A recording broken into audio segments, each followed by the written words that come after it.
Hello friends, आपके अपने YouTube channel MIM news bulletin में आपका हार्दिक स्वागत है। सातवें चरण के शिक्षक बहाली का जो कार्य है काफ़ी दिनों से अवरुद्ध है। कोई भी इसमें जो अपडेट है, कोई भी जो इसमें आगे कार्रवाई होनी चाहिए थी वह नहीं हो रही है। खाली 6 फेज़ की जो माध्यमिक बहाली है उसका कार्य अभी चल रहा है। सभी जिलों में नियुक्ति पत्र वगैरह देने की जो प्रक्रिया है वह अभी चल रही है। शिक्षा मंत्री का कल हमने स्टेटमेंट भी सुना था, उनकी जो कॉल रिकॉर्डिंग थी वो भी हमने आपको सुनाई थी, जिसमें वह कहते हुए नजर आए कि 2, 4, 6 महीने, बड़े कैजुअली वह कह रहे थे कि कुछ समय लगेगा, 2 महीने 4 महीने। चुनाव का भी उन्होंने जिक्र बीच में हल्का सा किया था। तो इससे जो शिक्षक अभ्यर्थी हैं उनमें काफ़ी निराशा है, क्योंकि उन्हें लग रहा था कि जो नए शिक्षा मंत्री आएंगे, विजय कुमार चौधरी जी की जगह अगर कोई नया शिक्षा मंत्री आएगा तो जल्दी ही बहाली प्रक्रिया पूरी होगी। और जब अभ्यर्थियों को पता चला कि RJD कोटे से ये शिक्षा मंत्री जो है आ रहे हैं, तो इससे और ज़्यादा अभ्यर्थियों की उम्मीदें जग चुकी थी। तो इस वीडियो में आपको हम दोनों चीज़ें बताएंगे कि सातवें चरण का कार्य आगे बढ़ चुका है, ऐसा किसने कहा है और किस संदर्भ में कहा है।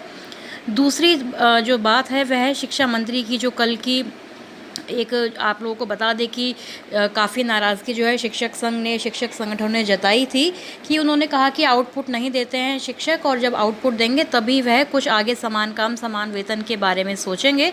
तो इस पर भी शिक्षा मंत्री का जवाब आया है, और उन्होंने क्या जवाब दिया है, क्या सब खुश हैं शिक्षक उनसे, ये सारी ही चीज़ें इस वीडियो में हम कवर करने वाले हैं। सबसे पहले आपको याद दिला दें कि RJD के जो प्रवक्ता हैं चितरंजन गगन, वह हमेशा ही शिक्षक अभ्यर्थियों का सपोर्ट करते रहे हैं, समर्थन करते रहे हैं, चाहे कोई भी आंदोलन हो या फिर सोशल मीडिया पर जब भी ट्विटर कैंपेनिंग या कोई भी अन्य माध्यमों से सरकार पर दबाव बनाना होता था, तो वह विपक्षी दल में होने के नाते अपना पूरा समर्थन देते थे। और अभ्यर्थियों को उनसे काफ़ी आशा भी होती थी। लेकिन अब जब RJD भी जो है पावर में आई है, सरकार बन रही है, RJD की भी बनी है बिहार में, तो जो प्रवक्ता चितरंजन गगन है उनसे अभ्यर्थी लगातार सवाल पूछ रहे हैं, क्योंकि उन्होंने कहा था कि वह जब भी उनकी सरकार बनेगी तो कैबिनेट की जो पहली बैठक होगी उसी में सातवें चरण की बहाली या फिर शिक्षकों से संबंधित कोई भी जो समस्या है उस पर कैबिनेट में प्रस्ताव पास ज़रूर करवाएंगे, पहली कैबिनेट बैठक में मोहर लगेगी। इस तरह की बातें भी RJD प्रवक्ता चितरंजन गगन ने बहुत बार कही हैं। और तो अभ्यर्थी लगातार उनसे भी प्रश्न पूछ रहे हैं कि अब क्या हुआ, अब आप कोई ट्वीट क्यों नहीं कर रहे, 7 फेज़ के बारे में कोई भी अपडेट या कोई भी जो है न्यूज़, कोई भी प्रस्ताव पारित क्यों नहीं करवा रहे। तो इस पर देखिए RJD प्रवक्ता चितरंजन गगन का ट्वीट आया है जो आपकी स्क्रीन पर है। उन्होंने कहा कि अब बात करने का नहीं, काम करने का समय आ गया है और आप लोगों का काम आगे बढ़ चुका है। तो देखिए, अभ्यर्थियों ने इनसे सातवें चरण की बहाली के बारे में प्रश्न लगातार पूछे थे, तो इस पर इनका जवाब आया है कि आप लोगों का कार्य आगे भी बढ़ चुका है, इसके लिए कैबिनेट में प्रस्ताव लाने की ज़रूरत नहीं है। तो देखिए, कैबिनेट में कोई ऐसा प्रस्ताव लाने की ज़रूरत नहीं है, कार्य आगे बढ़ चुका है। तो ये हो सकता है कि उन्होंने नियमावली को लेकर कहा हो, क्योंकि केवल सचिव के हस्ताक्षर बाकी रह गए थे और नियमावली 2022 का जो प्रारूप है, जो ड्राफ्ट है, वह पूरी तरह से प्राथमिक अभ्यर्थियों के लिए तो तैयार हो चुका था। रही बात माध्यमिक और उच्च माध्यमिक की, तो उसके लिए तो अभी तक कोई भी जो जिक्र है नहीं किया गया है। आगे जो RJD प्रवक्ता हैं उन्होंने अपने ट्वीट में लिखा कि माननीय मुख्यमंत्री श्री नीतीश कुमार जी और माननीय उप मुख्यमंत्री श्री तेजस्वी यादव जी स्वयं पहल कर रहे हैं। तो स्वयं पहल कर रहे हैं यानी कि सातवें चरण की बहाली के विषय में यदि अगर सोचा जाए तो तेजस्वी यादव ने भी पहले भी बहुत बार शिक्षक अभ्यर्थियों को सपोर्ट किया है। STT अभ्यर्थियों के आंदोलन में भी वह पहुंचे थे। लेकिन अब जो आंदोलन पटना में ऑलरेडी चल रहा है, सीटेट बीटेट अभ्यर्थी बहुत दिनों से आंदोलन कर रहे थे, और जब बीच में सरकार वगैरह जो है गवर्नमेंट चेंज हुई, मिनिस्टर्स बदले गए, तो ये सातवें चरण का पूरा जो मामला था बिल्कुल ही ठंडे बस्ते में चला गया। लेकिन एक बार फिर से, क्योंकि अभ्यर्थियों को कुछ नहीं चाहिए, नई सरकार हो पुरानी सरकार हो, उन्हें केवल बहाली चाहिए, तो इसके लिए अब इन्होंने कहा तो है चितरंजन गगन ने कि कार्य आगे बढ़ चुका है, और जो CM और डिप्टी CM है दोनों ही इस दिशा में पहल करते हुए नज़र आ रहे हैं। क्योंकि शिक्षा मंत्री के साथ साथ मुख्यमंत्री नीतीश कुमार ने भी ये चीज़ कही है कि स्वास्थ्य विभाग और शिक्षा विभाग उनके लिए पहले नंबर पर रहेंगे नौकरी और रोज़गार देने के लिए। तो अब देखना होगा कि सातवें चरण का जो कार्य है कितना आगे बढ़ा है, और क्या 1-2 दिन में कोई ना कोई ऐसी बात, कोई ना कोई ऐसा लेटर शिक्षा विभाग के द्वारा जारी होता है या फिर नहीं। क्योंकि कल तो जो शिक्षक संघ थे, शिक्षक संगठन है वह शिक्षा मंत्री से काफ़ी नाराज़ थे, जिसको लेकर जो है पूरे मेन स्ट्रीम मीडिया में भी हर तरफ यही जो है न्यूज़ जो खबर है चलाई गई थी कि आउटपुट देकर दिखाना होगा। इस तरह की बात जो है शिक्षा मंत्री ने कही है और सभी शिक्षक संघ जो है काफ़ी नाराज़ हैं। उनका आवास का घेराव करने की भी सारी चीज़ें कही गई थी। तो इस पर देखिए शिक्षा मंत्री का जवाब आया है चंद्रशेखर जी का। देखिए आपके स्क्रीन पर है ये जो न्यूज़पेपर कटिंग आप देख रहे हैं, इसमें लिखा है समान वेतन लागू नहीं हुआ तो आंदोलन होगा। तो इस तरह से जो है शिक्षकों की मांग बहुत समय से चलती आई है कि समान कार्य समान वेतन। तो इस पर जो पूर्व शिक्षा मंत्री थे श्री विजय कुमार चौधरी जी, वो हमेशा सुप्रीम कोर्ट का हवाला देकर अभ्यर्थियों को कह देते थे, शिक्षकों को कहते थे कि आप लोग तो सुप्रीम कोर्ट से भी जो है हार कर आए हैं। तो इसलिए जो नए शिक्षा मंत्री बने हैं उनसे शिक्षकों की उम्मीद थी और उन्होंने कहा था कि समान वेतन समान काम को लागू किया जाए।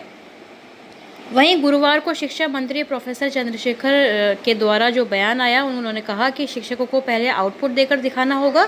इसको वापस लेने की मांग जो है कल पुरजोर तरीके से शिक्षक संगठनों ने उठाई है। कहा है कि अगर ऐसा नहीं हुआ तो प्रदेश भर के शिक्षकों द्वारा आंदोलन किया जाएगा, शिक्षक संगठन हड़ताल पर जाएंगे। ये बातें गुरुवार को तमाम शिक्षक संगठनों द्वारा शिक्षा मंत्री से मिलने के बाद कही गई।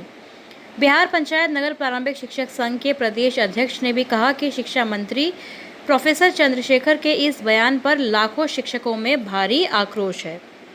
और जो प्रदेश अध्यक्ष हैं उन्होंने भी ये बयान कहा कि ये जो शिक्षा मंत्री का बयान है काफ़ी दुर्भाग्यपूर्ण है, इसको वापस लिया जाना चाहिए।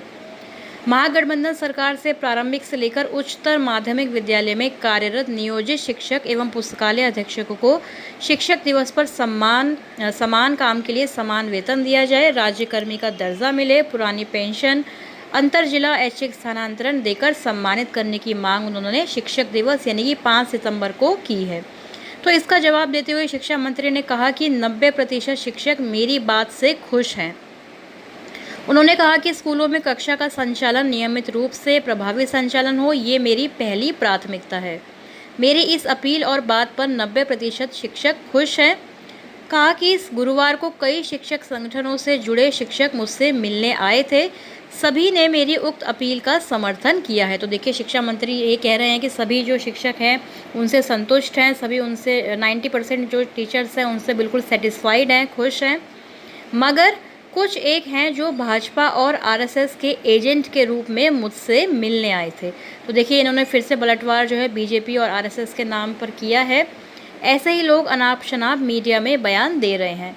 तो देखिए कुछ शिक्षक संगठन मिलने गए थे तो उनको अब ये आरएसएस का एजेंट कह रहे हैं या वाकई में कुछ ऐसे लोग जो हैं बीजेपी से मिलने आए थे, ये तो हम नहीं कह सकते क्योंकि पॉलिटिकल बातों में हमें नहीं पढ़ना है। हमारा कहने का मतलब सिर्फ इतना है कि टीचर्स की अगर शिक्षा मंत्री कदर करेंगे और जो शिक्षक अभ्यर्थी हैं उनकी बहाली का रास्ता वे खोलेंगे, तभी जो है पूरा शिक्षक जगत जो है उनसे सेटिस्फाइड होगा, समर्थन उनका करेगा और उनसे खुश होगा। वरना ना तो शिक्षक अभ्यर्थी, ना ही जो टीचर्स ऑलरेडी सर्विस में हैं और ना ही उनके परिवार जो नए शिक्षा मंत्री हैं, जो नई सरकार है, उससे खुश रह पाएंगे। तो देखना होगा आगे शिक्षा मंत्री क्या एक्शन लेते हैं, क्योंकि अभी आप लोगों के भी कमेंट्स आ रहे हैं और हर तरफ सोशल मीडिया में यही बात चल रही है कि इससे तो पहले जो शिक्षा मंत्री विजय कुमार चौधरी थे वह अच्छे थे, लेकिन अब कुछ नहीं हो सकता। अभी जो नए शिक्षा मंत्री हैं हमें इनसे ही उम्मीद लगाकर रखनी होगी, इंतज़ार करना होगा, ज़रूरत पड़ने पर आंदोलन पर भी उतरना होगा, बिल्कुल एकदम सड़कों पर आ जाना होगा। क्योंकि अगर सरकार का यही ढुलमुल रवैया रहा और केवल बातों में कागज़ों पर ही बहाली होती रही तो असलियत में बहाली नहीं होने वाली है। इसलिए आप लोग भी कमर कस लें, क्योंकि अब हमें डिप्टी सीएम और जो मुख्यमंत्री हैं उनके ऊपर ही दबाव बनाना होगा। जब ऊपर से दबाव आएगा, प्रेशर होगा, तभी ये जो एजुकेशन डिपार्टमेंट है, जो शिक्षा विभाग है, शिक्षा मंत्री है, वह एक्टिव मोड में नज़र आएंगे। तो इस वीडियो में फ़िलहाल इतना ही। आगे कोई भी अपडेट आती रहेगी 7वें चरण की तो आपसे शेयर हम करते रहेंगे अपने चैनल MIM न्यूज़ बुलेटिन पर। तब तक आप इस चैनल को सब्सक्राइब ज़रूर करके रखें। Thank you for watching.